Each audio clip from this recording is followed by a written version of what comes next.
discrimination and inequality. C190 and recommendation 206 can help us do both. Absolutely. Thank you so much for that really crucial insights there and those really worrying examples of violence and harassment. I mean, we've been talking about it, but you've actually voiced some of these terrible examples of what's been happening around the world, particularly during the pandemic. Now, the next question is to Senator Susan Kihika. And of course, you are here today representing the Interparliamentary Union, which really is a global organization of national parliaments that aims to empower parliaments and parliamentarians to promote peace and democracy and, of course, sustainable development. Parliamentarians are really instrumental, we know, in shaping a world free of violence and harassment, including at work. They promote legislative change, including ratification of ILO conventions through dialogue and coordinating with relevant stakeholders, as well as monitor the implementation of that legislation. Now, they've got a really important role in shaping public opinion and determining national budget allocations. So, Senator Kihika, in your capacity of IPU member, what can parliaments do to advocate for a world free of violence and harassment? What's the role in promoting the ratification of C190? Well, thank you very much. And thank you, by the way, for inviting me to take part in today's panel. And also let me say a big hello to all the other panelists on here.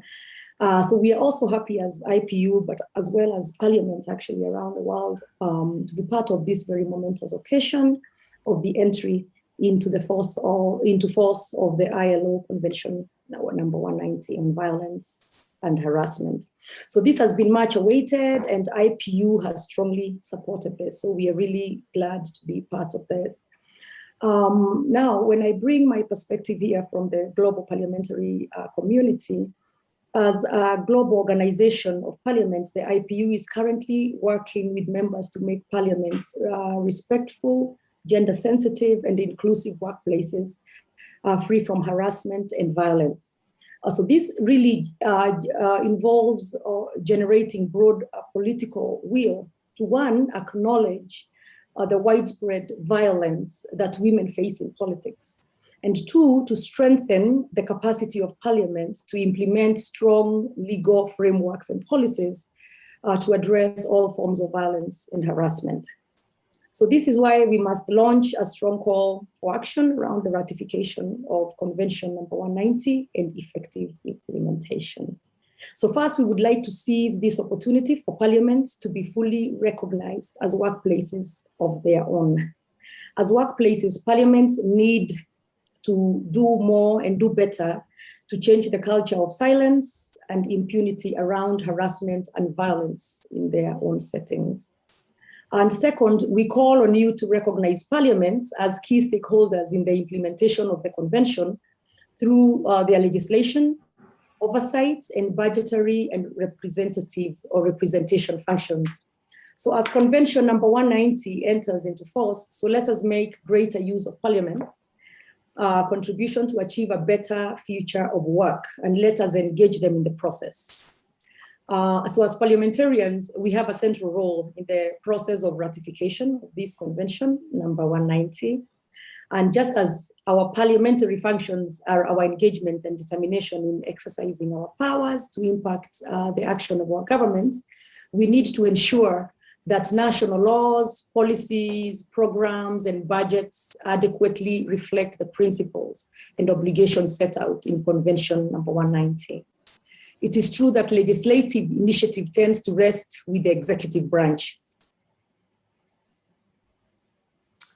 Thank you, Senator Kihika. I think we seem to have lost you at the moment. Is that correct? Yes, unfortunately, we seem to have lost Senator Kihika there. She was speaking, but let's go to the next section of our discussion now. We're going to be looking in the next half an hour at good practices and what works in freeing the world of work from violence and harassment during the pandemics particularly, and also the contribution of countries and organizations in this. So let's go back to the experience of Argentina and to Minister Moroni now. We know that ratification is just the beginning of the journey. So could you tell us what steps your government and your ministry in particular have taken to deliver on these commitments? And what is the plan ahead to make C-190 a reality for all in Argentina? Bueno, como toda norma y más un tratado internacional requiere un doble tipo de aproximaciones. Por un lado, el tema de las leyes internas, las leyes que tiene que dictar Argentina para que este convenio forme parte del derecho positivo con el nivel de detalle que requiere su aplicación. Es decir, convertir en leyes locales, sancionar las leyes locales que permitan que este convenio sea operativo dentro de la Argentina. Ya es obligatorio porque ha sido ratificado por el Congreso, pero requiere mayor precisión en cuanto a su aplicación concreta. Ahora, hay otro punto no menos importante, que es la difusión. Pero la difusión no simplemente como dar a conocer, sino en cómo incorporar estas normas a las conductas, a las prácticas diarias. Yo siempre digo, no hay derechos si no hay conductas que lo apliquen. La norma por sí sola no es suficiente, sino que requerimos que esas normas sean incorporadas a las conductas de todos los días. Si no, no va a funcionar. ¿Qué estamos haciendo con eso? La verdad que la inserción política y social del convenio para nosotros es muy importante. Con áreas específicas del gobierno, de este ministerio, estamos trabajando con toda nuestra red territorial. O sea, el ministerio tiene agencias territoriales, trabaja junto con los ministerios de trabajo de las provincias, y lo que estamos haciendo es, primero, una tarea de difusión. Hemos hecho ya unos 6 o 7 encuentros virtuales con más de 3.500 inscriptos, expositores de alto nivel, en donde difundimos las normas y las razones por las cuales es bueno para el mundo del trabajo tener este tipo de normas que prevengan este tipo de violencia. Y algo que estamos llamando Qualitas 190, que es un programa de desarrollo, capacitación e incidencia en materia de prevención y erradicación de la violencia laboral desde una perspectiva multidisciplinaria. Hemos trabajado es un sistema de capacitación abierto, en donde capacitamos acerca de estos contenidos. Y por otra parte, lo que estamos trabajando junto con otras áreas del gobierno es una suerte de norma de calificación de las empresas voluntarias que adhieran para incorporar dentro de las empresas estas buenas prácticas. Por supuesto, en todas las discusiones en materia de convenciones colectivas, estamos planteando la necesidad de que sean los propios actores sociales los que incorporen normas vinculadas a este tema. En cuanto a la segunda parte, estamos trabajando junto con todos los actores sociales en los diferentes proyectos de ley. Estimamos que durante este año remitiremos al Congreso para su tratamiento las normas que requiera precisamente lo que yo señalaba, que es este tema de las precisiones, digamos, la letra chica que requiere la legislación local para que este convenio sea plenamente operativo. Thank you, Minister Moroni. That's really crucial to hear what Argentina has been doing and how the laws are important, but the implementation and acting on those laws are also crucial. Now we have a question back for Senator Quijika, and I hope you're there because we lost you momentarily in your last answer. But this question is really, according to IPO guidelines for the elimination of sexism and harassment and violence against women in parliament, there's a global average of 25% of women in most parliaments around the world. We know that many parliaments remain male-dominated, and women MPs are often underrepresented on decision-making bodies. So why is ending violence and harassment at work so important in promoting women's access to decision-making positions? So could you share with us some examples of IPU's initiatives in preventing and ending violence against parliamentarians? Sorry, okay. I had a problem earlier with my network, so I'm hopeful that this time I'll go through without having to have that issue. So anyway, this is obviously a primary concern to parliaments, and violence against women in the political world is a universal obstacle to women's participation in politics and to their full contribution to political processes. So when women are excluded, undermined, or coerced in the pursuit of the duties given to them by their voters, it then becomes a double abuse of the women representatives' civil and political rights, and of the rights of citizens to get the most from the representatives that they have elected. It is therefore a prejudice to democratic institutions and to democracy itself. So IPU studies have revealed, because we have undertaken a lot of studies in this field, alarming levels of sexism, harassment, and violence occurring against women MPs and female parliamentary staff. So based on these interviews with women MPs from around the world, the study revealed that over 82% of respondents reported having experienced some form of psychological violence during their mandate, 82%. The prevalence of other forms of violence was also troubling, with sexual harassment at 20% and physical violence at 26%. So those are pretty disturbing numbers. Attacks online are alarming as well. 58% of the women parliamentarians surveyed in Europe, for example, had been the target of online sexist attacks on social networks. Electronic communications are used to threaten female members of parliament with death, with rape, and beatings. And so this is in Europe. So we are still continuing with these studies across the other different continents. And so if it's this high in Europe, I shudder to think what it would be in my own continent in Africa. So today, in the COVID-19 pandemic, this is further exacerbated as a result of increased use of social media and video conferencing platforms. And we all know that this is not acceptable, and it definitely is not just part of the job. Legislatures, as institutions, have to lead by example and become safe places for women to work, both offline as well as online. So in 2019, the IPU published a set of guidelines for parliaments to adopt specific internal policies on ending sexism and gender-based violence in their institutions. These guidelines took on the crucial advances of Convention number 190 on broadening the concept of harassment and gender-based violence in the world of work, which is not limited in the case of parliaments to the parliamentary premises and covers all categories of people working in parliament. So not just the parliamentarians, but including the staff as well. So parliaments in Canada, Chile, Finland, Mexico, and the UK have adopted such policies for MPs and parliamentary staff. They include training and awareness, raising, complaint and investigation mechanisms, assistance and support services, as well as provisions for disciplinary sanctions against perpetrators. Or in Kenya, my country, we are actually just now working on this, and we hope to also be able to bring it on board. We haven't gotten there. We also have received a bit of resistance sometimes when we try to bring this sort of thing, but we are working on it as parliamentarians, and we hope to join the Canadas, the Chiles, and the others in getting this adopted. Other parliaments are now taking action to end systematic sexism, harassment, and violence against women. So in parliament, as well as in all walks of life, not just parliament. And so we need to support, but as well as monitor these actions. Thank you.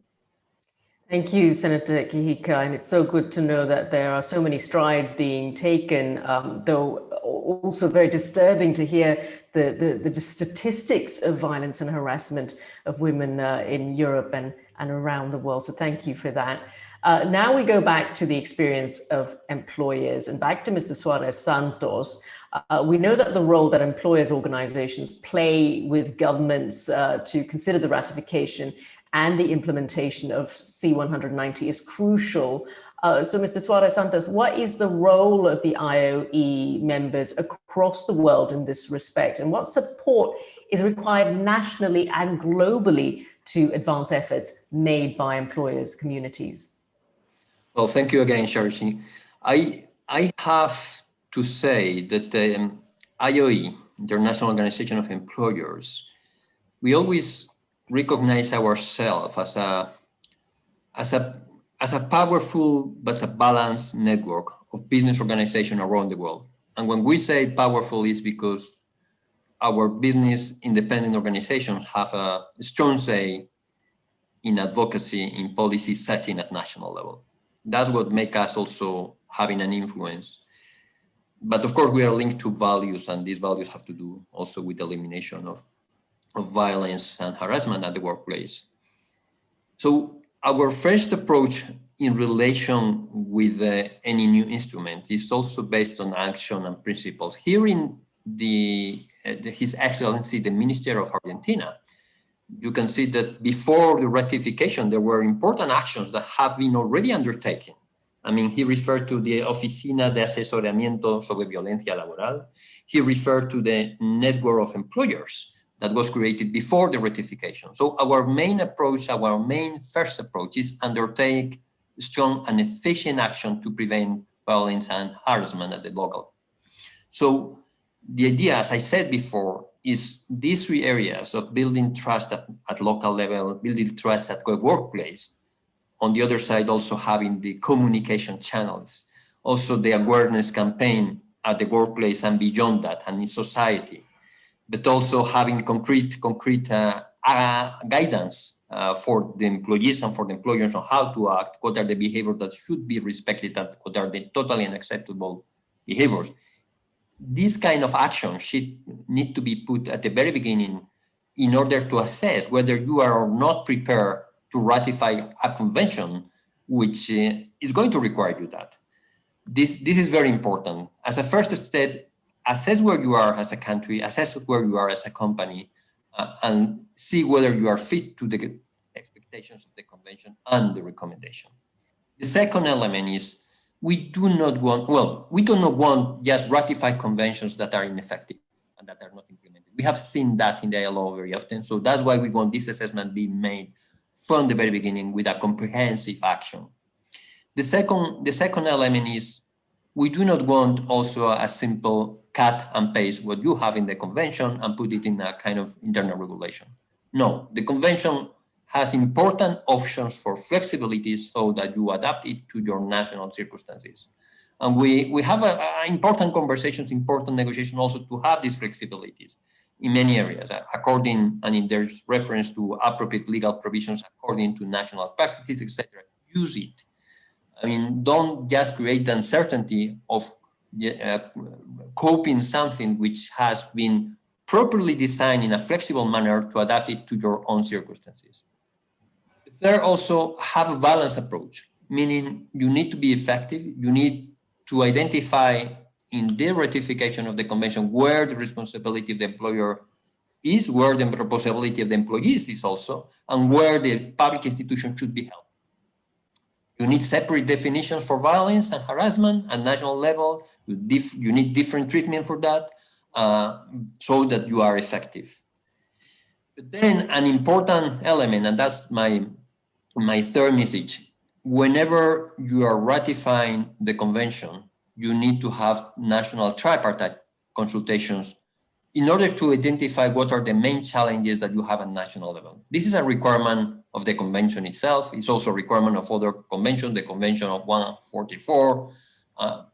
If you want to be effective, bring the big players here. And the big players, I have to say, are the business organizations and the workers' organizations. You will need to find a kind of agreement or at least a proper effective consultations which could lead you to a national implementation of the conventions which have effect. You do not have these endorsements at national level, the impact would also be much more limited. We have witnessed that in the past. So those are the three approaches that we are taking. Assessment on one side of where you are, and also action. Then use the flexibility that the recommendation is giving to you, not do a kind of cut and paste. Then properly involve the national constituents. That's of essence. And then the ILO has a role to play with us as IOE to share experiences. I mean, the experience of Argentina is great.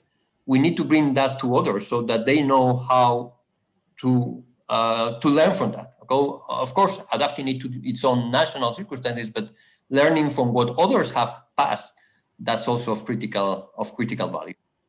Thank you very much for listening to me. Thank you, Mr. Suarez Santos, and some great advice there that you have. It is truly a tripartite conversation, not just cut and paste that to adapt it to different countries. That's really interesting. Now, before I go to my next question from the workers' point of view, I do want to ask again if any of you listening out there, and it's fantastic to hear from so many people around the world in our chat box, Please do keep your questions coming. We'd love to hear more questions in the chat box. At the moment, we have a few, but not enough. So let's get more questions coming. Why don't we? So the next question is for you, Marie Clark Walker. And the workers' perspective, of course, is crucial. We know in the past year, workers have been really very active in promoting the ratification of C-190. So can you tell us more about effective campaigns and actions where workers have been engaged, and what have you learned so far from them?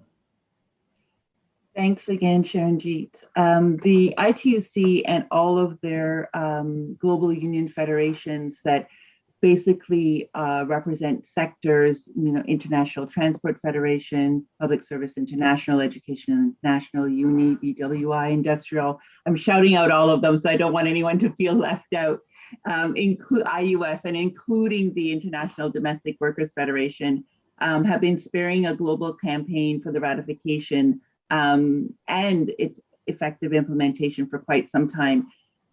This global campaign has helped spur trade union action in the form of campaigning, lobbying, advocacy, and engagement in social dialogue in countries right across the world. I think in just about every country, in an increasing number of countries, definitely from Indonesia, Philippines, Australia, and India, Panama, Chile, Kenya, Zimbabwe, Ukraine. They're all participating in campaigns that will push for the ratification and implementation, as well as a growing number of civil society organizations and social justice movements, including human rights advocates, women's organization, and feminist movements have also been supporting this global campaign. Trade unions across the world are carrying out a wide range of 190 activities. We're conducting capacity building sessions with the ILO, using those instruments, running public awareness campaigns. We talked about the media campaigns that are going on, carrying out surveys, doing research, labor law reviews, reviews of workplace policy, and collective bargaining agreements in order to bring them into line with the provisions of 190 and recommendation 206. We're also engaging in social dialogue aimed at ratification.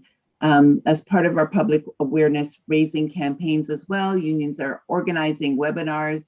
We're running social media campaigns, running online petitions, and participating in radio and TV talk shows. There are so many things that we're doing. I want to talk just a little bit about a couple of the things that are happening in some regions. In the Americas, for example, with the ratification of with the regional C-190 campaign. We put it in place right after the adoption of the ILO instrument. Trade unions are vigorously initiating campaigns right across the continent, which has already led to 3 ratifications. And we know that there are a number more that are coming from Chile, Colombia, Venezuela, Panama, Dominican Republic, and Canada. Trade unions right across are pushing these engagement campaigns and social dialogue with their governments.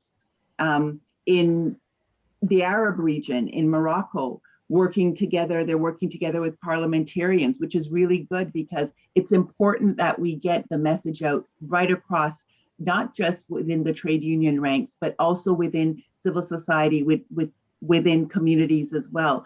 And I think that the work that they're doing in that region, working together with women's organizations, with parliamentarians to get that message out is crucial.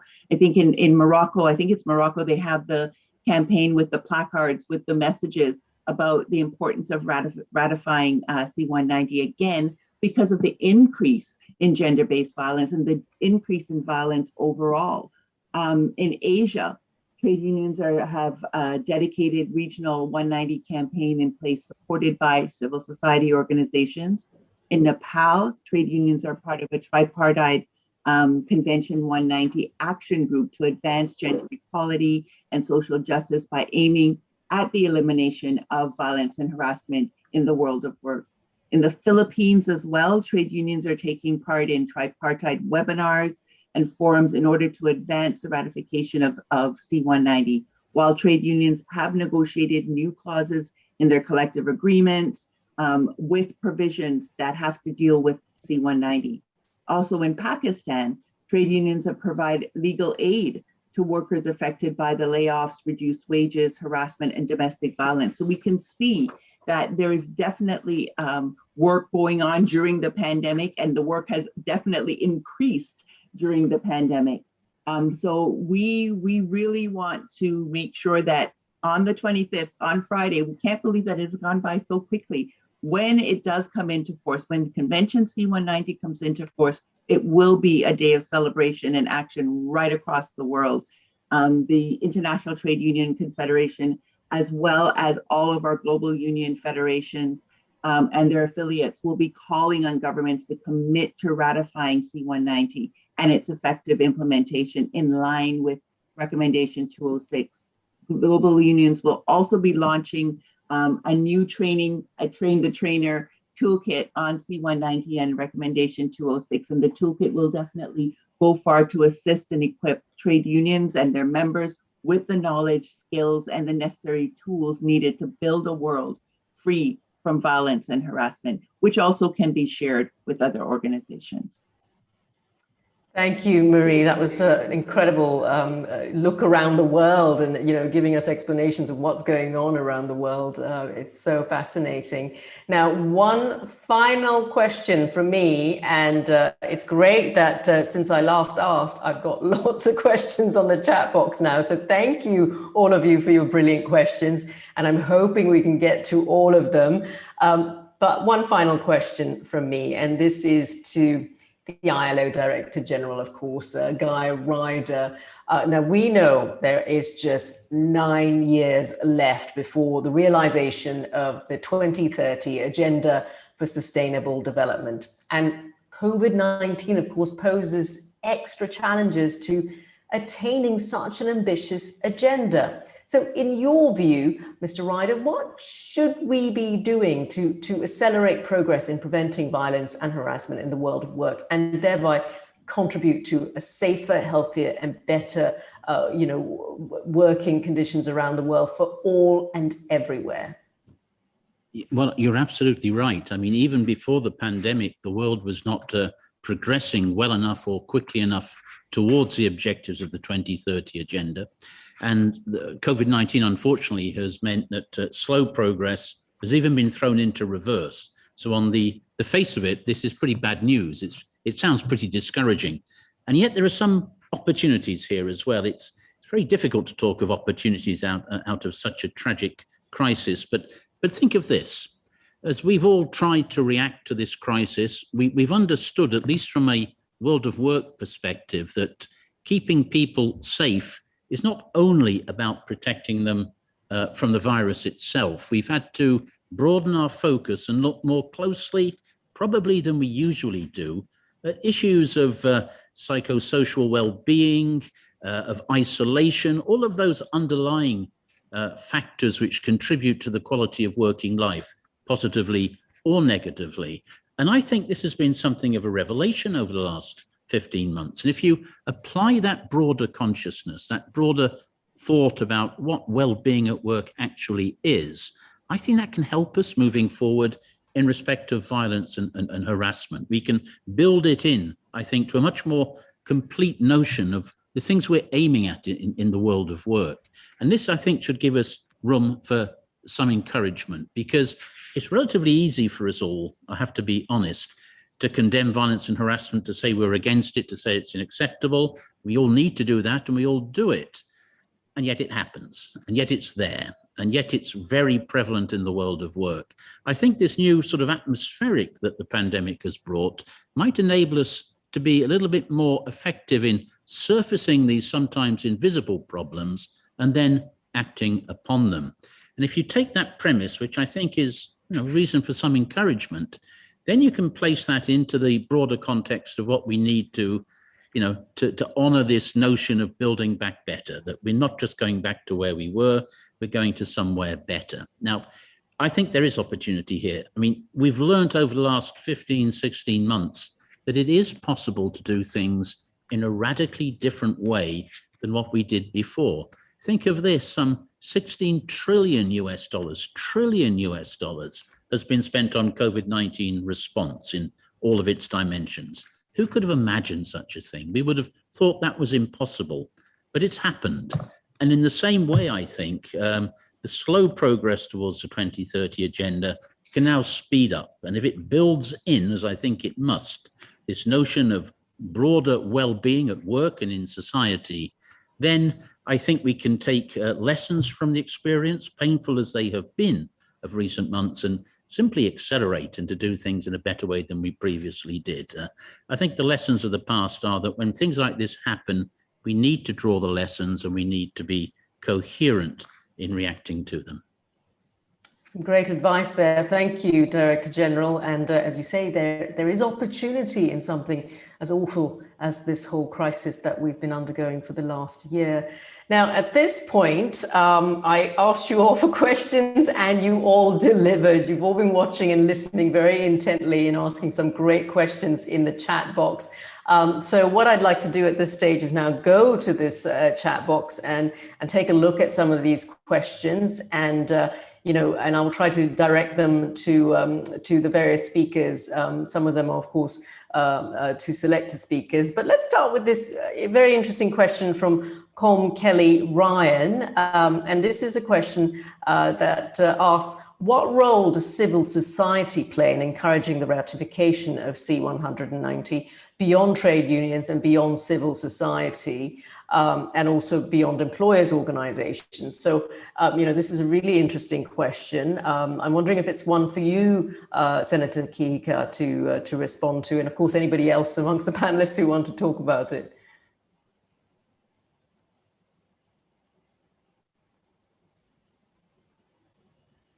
Or if anyone else in the panel would like to respond to that question, the role of civil society and what role it plays in ratifying Convention 190.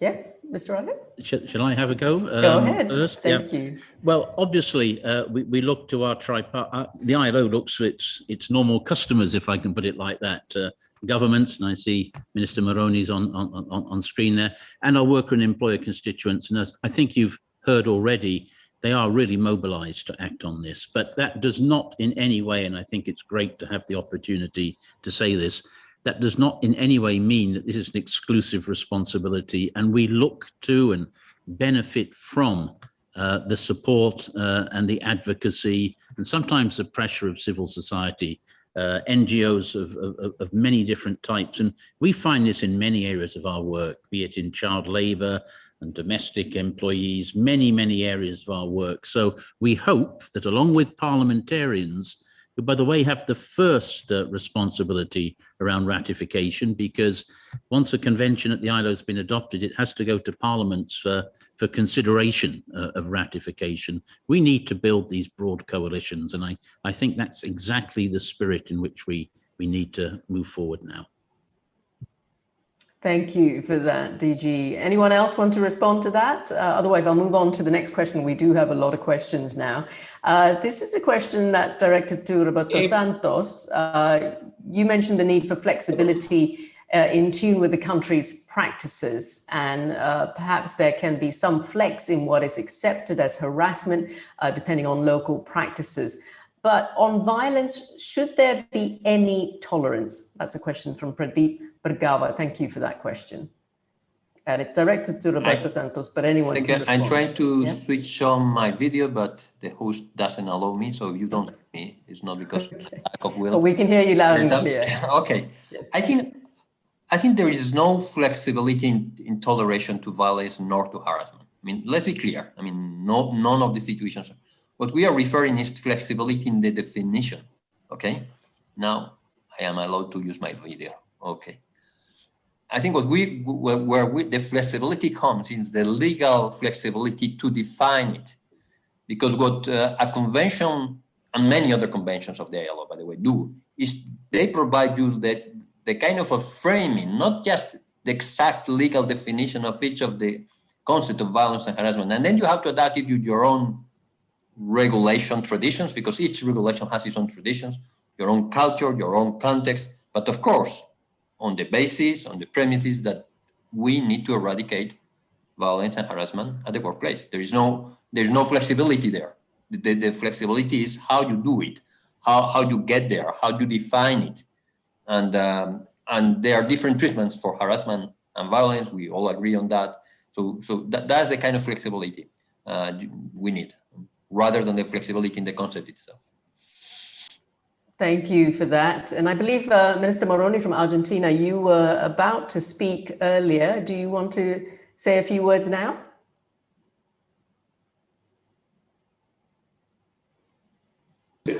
Sí, respecto de la participación de la sociedad civil, la verdad que en Argentina hay un movimiento de mujeres muy importante. Coincidió, básicamente tuvo un momento de mayor consolidación con la discusión sobre la interrupción legal del embarazo y generó una presión muy importante. En general ha tenido una presencia muy fuerte y el gobierno lo que ha hecho es reconocer la existencia de este movimiento. De hecho, tenemos un Ministerio de Mujeres, Diversidad y Género, y hay áreas en todo el gobierno donde se han dedicado áreas dentro del gobierno a estos temas. Así que la verdad que creo que la presencia de las organizaciones civiles, de este movimiento femenino, para decirlo, o de diversidad, para decirlo de un modo más amplio, ha sido muy importante. Ha sido un fundamento importantísimo para validar la ratificación de este convenio. Thank you, Minister Moroni. That's really crucial. And, you mentioned gender diversity there as a very important thing. This is a question from Bernard as well on the chat box he asked earlier, which is all about C190, which seems to place a lot of attention on women. But can men also be affected? Could any one of you elaborate? I can elaborate. I think the convention is very clear. Everyone can be affected. Sorry, Guy, perhaps you wanted to go first? Yeah. It's okay. I think everyone can be subject to violence, including the employer, by the way, and has been accepted by that in the convention itself. And of course, the focus on women is very, very important because of the, sometimes the vulnerability, okay? Especially when we talk about sexual harassment. That's very important, but both the convention and the recommendation refer to all as potential subject of violence and harassment, and also, of course, the men can be subject to harassment, and that's also the approach that we all have taken. I mean, no one should be unprotected because of a situation as such. Thank you for that, Mr. Suarez Santos. Did anybody else want to say something along those lines? If not, I will move to our next question. There's also a wonderful question here, a very interesting question from Archana Patkar. And this is a question on how Convention 190 will be applied effectively within the informal economy, the very dynamic gig economy, for instance. We've been talking about how all of this disproportionately employ different groups of people from the formal sector, especially women in all their diversity and young people. So it's hard to see how the convention will be effective in spaces like the gig economy, for instance. Question from Archana. I'm wondering if any of the panelists would like to respond to that.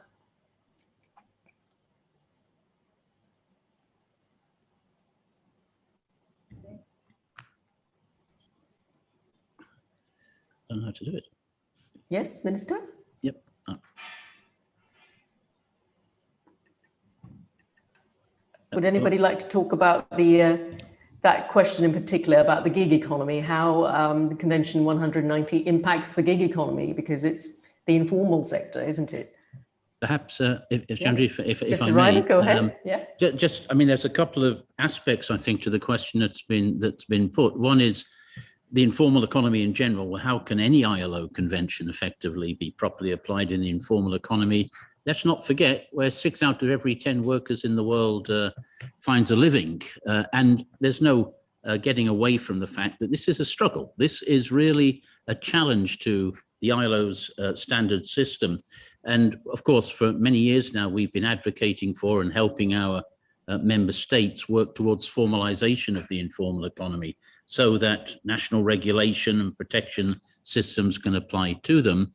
But clearly, we do need to reach out better, and I think it applies not only to governments, but to workers and employers as well, to try to bring people under the umbrella of the types of protections that ILO conventions provide. The gig economy is a slightly different sort of challenge. It's definitely a challenge, and we've seen during the pandemic that the many people working in the gig economy have found themselves in some quite difficult situations, basically because their legal protections, their employment status is sometimes quite ambiguous. So the danger is they sort of fall down the cracks of the protections which states are offering because, well, are they an employee or not an employee? Where do their social protection rights come from? And these are increasingly issues as we face a more diversified labor markets with different forms of work coming into being. These are challenges which our members and the ILO ourselves are going to have to grapple with in the future. Thank you for that, DG. That was very great response there, of course. And in fact, let's continue on that line of questioning around informal economy workers, because here's a question from Janhavi Dave, who talks about home-based workers who are very much a part of the informal economy working group. And with many of them dealing with COVID-19 and remote working, the number of home-based workers are increasing. They tend to face increased violence in supply chains. Are employers recognizing home-based workers, and what can we do to ensure that home-based workers find voice in ratification process and policies thereafter? So another question for our panelists, and Susan and Maria, I realize we haven't heard from you yet. So if anyone wants to respond to that one.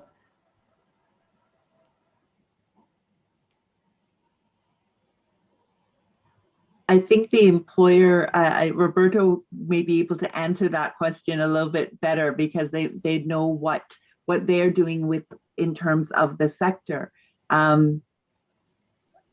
Sorry, I was trying to get on to the earlier question to answer one of the earlier questions, but my video was blocked. But I think that this question is more pertains to some of the work that the IOE is doing with respect to the previous question with the work with within the informal sector. I think it's important that we work very closely with governments. As when we were negotiating it, we did say that governments would have most of the responsibility. So it's about enacting laws and policies to ensure that all workers are protected. And when we talk about all workers, it includes the workers in the informal sector as well.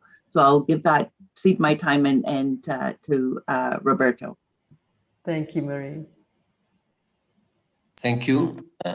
Again, I need to be accepted, but I will start so we optimize our time.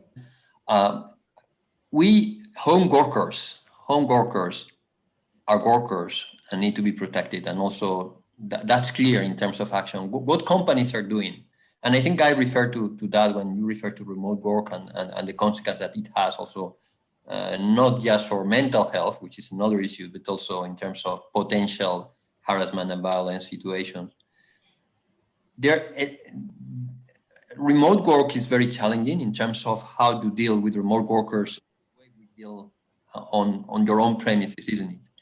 But there are ways in which you can really be effective. One has to do, first of all, with, again, the awareness that these workers are workers, and these workers also should be also protected from harassment. And this is an awareness that need to be strengthened in all the company, in all your, with your corporate values.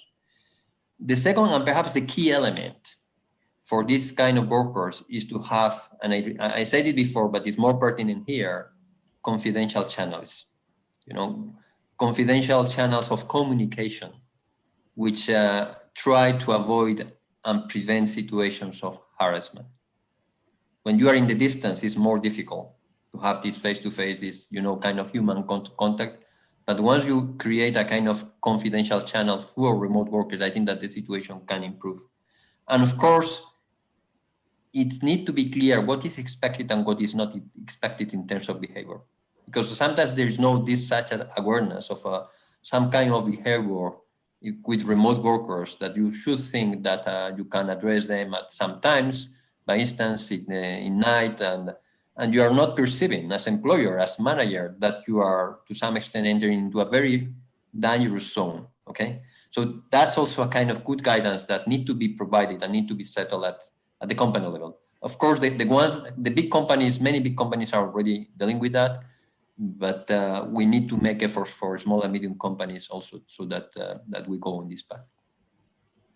Thank you for that. Now we're running a little bit out of time, so I do want to just push on to the next question. There's a really fascinating question here about the experience of HIV, AIDS, and vulnerabilities. So, question from Early Nuriana.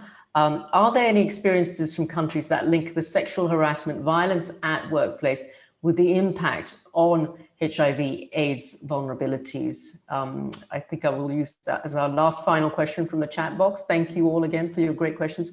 Would any of the panelists want to respond to that? And I believe Senator Kihika, or Marie, if you want to talk about that. Yeah. If I may, sorry, I've been trying to get on as well, but I'm unable. It keeps telling me that we can hear you. Okay. Yeah. But as long as you can hear me, I don't need the video. Okay. One, let me very briefly, I know we are running out of time. I had wanted to add my voice a bit to the previous question where you had asked me what the role would be of civil society. And I think as parliamentarians especially, we can't do what we are trying to do alone.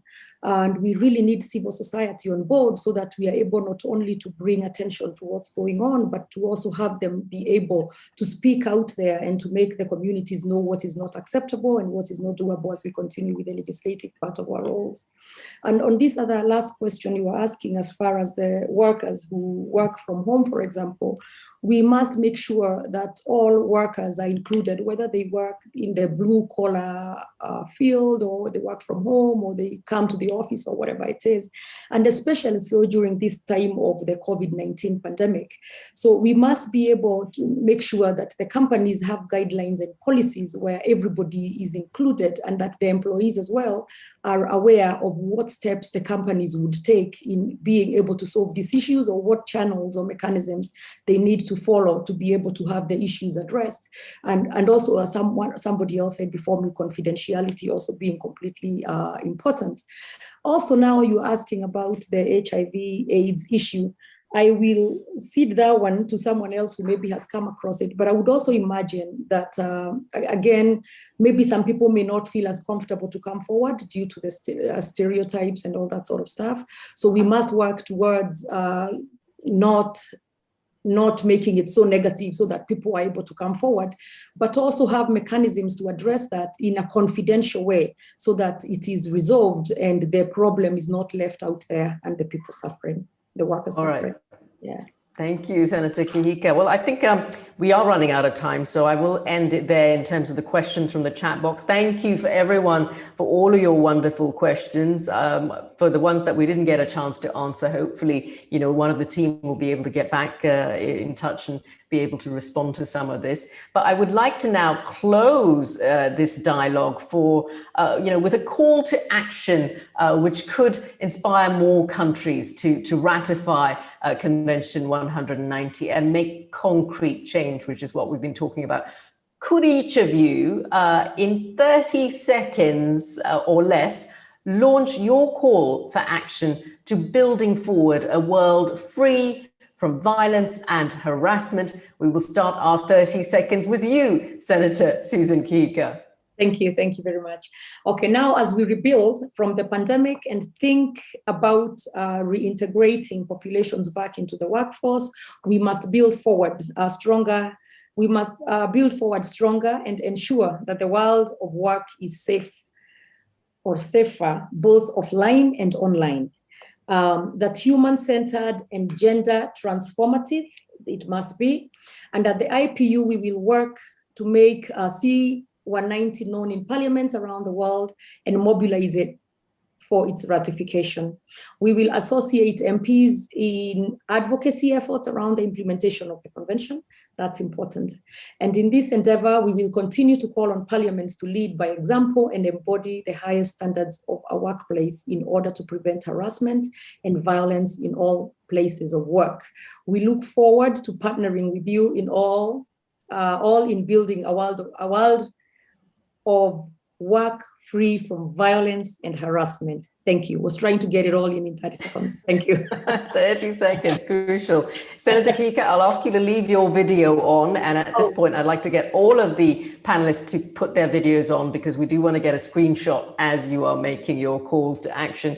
Next up, we will get to Mr. Suarez Santos, your 30 seconds call to action. I'll be short. Employers are committed with action for harmonious and productive workplace which are free from violence and harassment. Eliminating violence and harassment at work should unite all of us, governments, employers, workers, civil society, international organizations. We need to build on awareness, culture against violence and harassment. We need to build on trust and confidence at the workplace. And we need to work on effective guidance and action on how to do it. Thank you, Mr. Suarez Santos. Leave your video on because next up we'll go to Ms. Clark Walker. Thank you. Short and sweet. The time to act is now. Everyone has a right to a world of work free from violence and harassment. Let's all play our part in making C-190 and Recommendation 206 a lived reality. Through wide ratification and robust implementation, lives are depending on this, and we are all workers of the world are done waiting. Thank you for that. Next up, we have Minister Maroney. En el mundo del trabajo no podemos seguir aceptando la tolerancia de la violencia como toda forma de discriminación. Y eso es precisamente eso, una clara afectación de la igualdad, que nos aleja del trabajo digno. Ahora, pero tenemos que recordar que no es la única. La formalización y la mejora en la distribución del ingreso todavía son, para gran parte del mundo, deudas que tenemos pendientes. Así que no puede ser abordada, la lucha contra la desigualdad no puede ser abordada desde un solo ángulo. Tenemos que trabajar en modo completo. Insisto, contra esta forma de desigualdad hay que luchar, pero no olvidemos que la formalización y la distribución del ingreso todavía, en lugar de progresar, creo que venimos retrocediendo. Muchas gracias. Thank you, Minister Maroney. And I remind you all again to leave your videos on, speakers. Finally, we go to Director General Guy Ryder, your call to action. Mine's a very easy one. I call on all of the ILO's member states to ratify Convention 190 so that what I call the Magnificent Six, who have already ratified, will grow in number. So if we have this conversation in a year's time, we'll be able to have a much bigger conversation with employers and workers' organizations, encouraging ratification, backed by civil society, as we have heard, and of course, and I'm looking at the Senator, with parliamentarians doing their bit to make sure that parliaments agree to ratification. Thank you, Director General. And thank you all to our wonderful speakers and panelists. Once again, if you've all got your videos on, we're going to take a screenshot now of your wonderful contribution on this incredible discussion we've had. So thank you once again to all our panelists and speakers this afternoon, this morning, wherever you happen to be watching. Thank you for joining us. But now, I would like to close the event with a powerful video message from Minister Giselle Renampi, the Minister of Labour, Employment, Public Services and Social Laws, on the commitment of her country, Madagascar, to a world of work free from violence and harassment.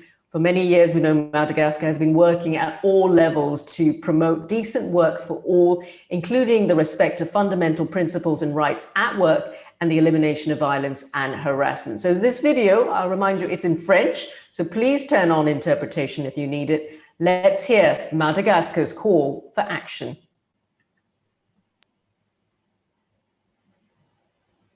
Monsieur le directeur général de l'Organisation internationale du travail, Mesdames et Messieurs les ministres des différents pays ici présents, honorables participants en vos rangs respectifs, la violence et le harcèlement constituent un cancer social très destructeur dans le monde du travail, souvent moins aperçu, voire dissimulé, du fait de la difficulté de la constitution de preuves de son existence ou de sa perpétration.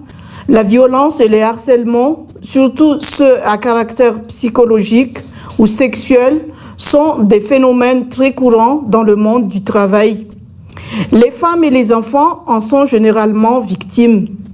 D'une manière générale, force est de constater que les causes profondes de la violence et du harcèlement en milieu du travail sont souvent liées à la situation de dépendance économique vis-à-vis de l'employeur et à la pénurie de l'emploi qui gangrène beaucoup de pays. Une étude accompagnée par le Bureau de l'Organisation internationale du travail à Madagascar et parue dans les publications sur Internet en 2018 illustre bel et bien les causes et les modes opératoires de la violence en milieu de travail. Madagascar s'est déjà engagé à lutter contre toutes sortes de violences perpétrées, surtout aux travailleurs de tout genre. Des mesures ont été ainsi prises par le gouvernement afin de démontrer sa volonté de protéger les citoyens contre ces fléaux. Des conventions fondamentales et d'autres conventions pertinentes de l'Organisation internationale du travail, en l'occurrence la convention numéro 189 sur les travailleuses et travailleurs domestiques, ont été ratifiées. Ces conventions sont surtout d'ordre à donner plus de protection aux droits fondamentaux au travail. Le Code du travail, adopté en 2004, prévoit déjà des dispositions relatives au harcèlement au travail quand il parle du respect de la dignité de la personne humaine dans son chapitre 3. Le pays a adopté en 2019 la loi numéro 2019-008 relative à la lutte contre les violences basées sur les genres. Actuellement, Madagascar se prépare pour la ratification de la convention numéro 190 ainsi que la recommandation numéro 206 qui l'accompagne. Cette convention est pertinente dans la mesure où, tout d'abord, elle prévoit un champ d'application plus large en incluant toute personne se trouvant dans le monde du travail et qui peut être à la fois auteur ou victime de violences ou de harcèlement. Elle prévoit également des définitions précises de la notion de violence, de harcèlement sexuel et moral perpétrés dans le monde du travail, tout en incluant ceux basés sur le genre. Ce qui est très important, car notre code du travail actuel est un peu imprécis, notamment sur la notion de harcèlement moral, alors que plusieurs travailleurs en sont victimes. Par conséquent, nombreux restent dans le silence par pure ignorance. Ensuite, elle offre une garantie de protection des victimes et témoins, non seulement contre toute forme de représailles, mais également leur assurant d'être retirés de la situation dangereuse. De telles garanties encouragent les travailleurs à dénoncer les violences et harcèlements dont ils sont victimes ou témoins. Enfin, elle prévoit des mesures de soutien et d'assistance socio-psychologique et juridique aux victimes. Ces mesures permettent ainsi aux victimes de recevoir des conseils, d'être prises en charge en cas de besoin, d'être assistées dans l'orientation de leur démarche et d'aboutir à un procès leur assurant d'obtenir des réparations équitables. Ce qui va dans le sens de donner plus d'opportunités aux travailleurs qui, dans la majorité des cas, n'osent pas dénoncer la violence et le harcèlement dans le monde du travail en raison de la difficulté de constitution des preuves et de la peur des représailles comme la rupture du contrat de travail. Je tiens à souligner que Madagascar est actuellement dans la phase de mettre en alignement sa législation avec les conventions de l'Organisation internationale du travail que nous avons ratifiées à travers la refonte du Code du travail. Cette initiative nous permettra aussi de nous assurer de l'atteinte des ODD sur le travail décent et la croissance inclusive, ainsi que la déclaration du centenaire de l'OIT sur l'avenir du travail centré sur l'humain. Par ailleurs, notre président de la République est fort de son engagement quant à la promotion du travail décent pour tous. Bien que la ratification de convention 190 ne soit pas encore actée, le processus de refonte du Code de travail actuel prend en compte les dispositions de cette convention. Monsieur le directeur général, mesdames et messieurs, on ne peut pas dissocier l'emploi du respect des droits humains. Alors, œuvrons ensemble pour que le mal soit banni de notre société. Ratifions la convention numéro 190 et faisons en sorte qu'elle soit effectivement appliquée dans nos droits positifs. Ainsi, nous sommes beaucoup plus réalistes quant à notre ambition de construire un monde du travail exempt de violence et de harcèlement. Mesdames et messieurs, je vous remercie. Very important message there from Minister Ranampi from Madagascar. And thank you again to all our speakers, and I want to thank them personally and name them. Of course, we have Mr. Guy Ryder, the Director General of the ILO. We have Mr. Claude Moroni, the Minister of Labour from Argentina. Ms. Marie Clark Walker from the Canadian Labour Congress, Mr. Roberto Suarez Santos from the IOE. We also had Commissioner Helena Dali join us earlier. We thank her for her commitment and contribution. She had to leave early for another engagement. We also have Ms. Susan Kihika, the Senator in the Kenyan Parliament. So thank you all for your amazing, engaging and lively discussion. And remember, you can learn more about this crucial Convention 190 that we've been talking about. You can access all the ILO campaign resources, which will be available at the website. That's www.ilo.org/C190. This will be available from Friday, the 25th. You can download them, discover the new ILO legal guide, and spread the word about Convention 190. This is really, really important. Use the hashtag #RatifyC190 and let's take action to free the world of work from violence and harassment. Thank you all for joining in this really important movement today. I'm Sharanjit Lail, and it's been truly a pleasure to moderate this discussion. Have a wonderful week ahead.